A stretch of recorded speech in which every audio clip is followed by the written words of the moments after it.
Okay, Tom, so you also worked on the showcase event just before Christmas. Yes. Can you tell me a little bit about what that show entailed?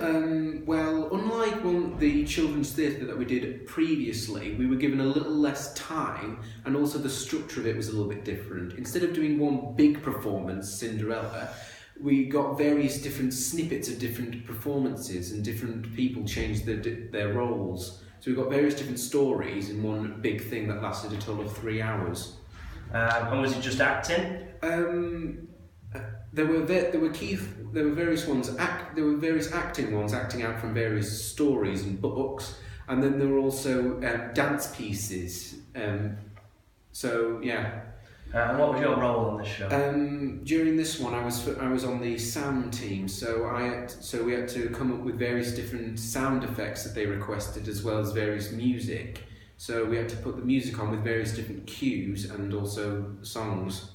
So can you give an example of some of the sound effects you needed to use? We had to have a sound of a cannon firing during one of them, and we had to wait until one of the actors gave us a signal of saying "go back" with their hand raised up. But since they did it twice, we had a little bit of a mix-up during the rehearsals, but we were able to quickly fix that. Excellent. So, how did you find the sound effects? Where did you get them from? We found them from various YouTube or various people who had gathered them for us. And so they were from like a sound library? Yeah.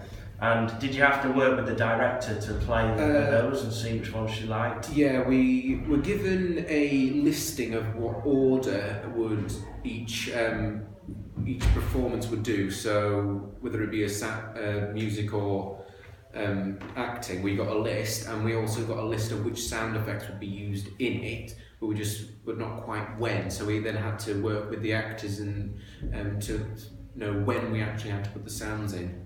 Excellent. And when you were operating the show, did you use any software, or what was the setup there? We had to put in various faders because some of the material that we had, it was too long in order to for it, so we had to cut it down and add a certain fading at a certain point. So did you use QLab software to do that? Yeah. And you're working with Harley on this project, weren't you? During the show, how did you work with Harley? Did you have specific roles each? Yes, Harley operated the various sound effects. I kept an eye out to see when we actually needed to incorporate the sound effects. So I was queuing. So you were the script and queuing, excellent. And how do you think the shows went? Because you did about 3 or 4 shows. I think they went fairly well. Although one of them ran a little bit over compared to the others because of a extended break period. Which should have lasted about 15 minutes. It lasted till about 20, so that kind of threw things off. But other than that, it was fine. Did you find it hard to concentrate for an hour and a half, or did you feel any pressure, or were you confident with what you were doing? I think we were fairly confident with the rehearsals that we had done previously. I think we got everything pretty much down. Can you think of any particular piece of music that you think worked really well, or a particular sound effect that you were very pleased with? Well, with the cannon, and we had with one of the sound effects, we had a kind of original, and then we had another one extra. All the actors were liking the previous one, but the director thought it may be a little bit more effective to use the second one that we found. Excellent. And then the music for the dance pieces, do you think they were varied across the different pieces? Yes, they actually had two pieces that were exactly the same, but due to the dance pieces only requiring a certain amount of people, they split the group in half and did both of them doing the same one again. So using the music twice, it really emphasised it. Excellent. So how well do you think you worked with not just Harley but with the lighting team and everyone? Using the lighting with the sound was pretty important because with the various different pieces, some being actual music pieces, you needed to bring the music in first or after the light actually came in. So we had to work with the sound people quite frequently during the performance. So light and sound was very much connected. Yeah. Was there any other kind of element? You had lighted sound. What other teams and what other things were people working on? We also had somebody working on props as well, and instead of just making the props in the beginning of the thing and then doing it later, he also had to help out during the actual scene changes, because some required more elaborate prompting, such as beds, sofas or whatever, and then some just required nothing at all. Excellent. And when you were setting up for the show, what health and safety things do you need to think about in the box? We need to think about the chairs, because the chairs are individually separate, but we have to lock them in place to prevent any one chair from falling over and probably causing somebody an injury. With this, it was making it more stable. And what about you in the box when you're setting things up? What do we need to be aware of? With the various lighting, we need to be aware of the safety chains, because just in case one of the lights slips or falls, the safety chain will catch and prevent it from hurting somebody. Excellent. So you're familiar with the setup as well from the lighting on the previous show. Do you want to talk a little bit about what equipment you were using on the sound? At the back, what were you running? Where was the sound coming from? It was coming from the speakers that we had placed upon stands on stage. And where was you playing back the music from? Did you have an iPad or a computer? We had a computer. We got the sound from YouTube, put it onto the computer, and then just let it run. Organised it and then let it run. So you pre-program the sound order.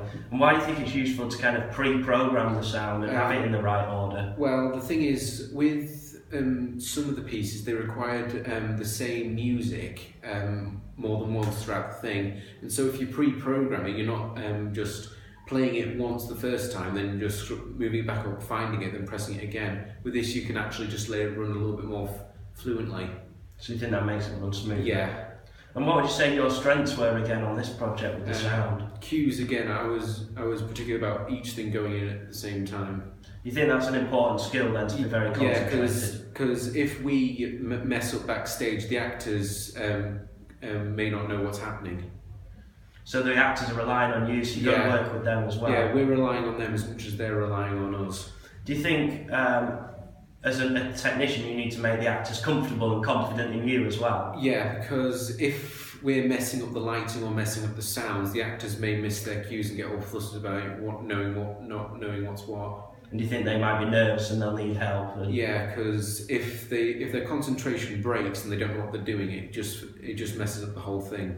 Because you've got a bit of acting experience yourself, haven't you? Yes. So from that, are you a bit more aware of what the actor's going through? Yeah, they need to keep focused on what they're doing, and if we're just messing them up, it's our fault, not theirs. And from being a performer yourself, how do you feel when you're on stage? It can be pretty intimidating just looking at all the people watching you and then having the lights just focus directly on you, so it can be a little bit scary. So giving them confidence helps, doesn't it? Is there anything you would do differently if you were to do that show again next week? Anything you'd do different? Yes. During one of the performances, one of the actors requested that the lighting and sound be postponed a little bit due to them needing to change their costume. Since they were in a dance piece and dressed in one thing, they needed to get dressed into a very complex costume and then get onto the stage before the lighting came up. So we needed to postpone the interval. So so next time you would kind of rearrange. Yeah, maybe give them figure out who's on which bit and figure out how much time they need to get changed or get into position. Excellent. So, and how would you kind of summarise the thing as a whole? Do you think it was well received by the audience? I think it went fairly well. Yes. Excellent. Anything else you'd like to add about the show? Yeah, I was just thinking we may need a little bit more time to work with the actors, because compared to the previous Cinderella, we got a long time to work with them, but with this one, we were just thrown directly into it. We only had like a week to get everything sorted. Did you feel time pressure on that? Yeah, just a little bit, but everything went all right. You still did a lot of pre-production, didn't you? Getting the sound effects in and having stuff ready to go. Yeah. Excellent.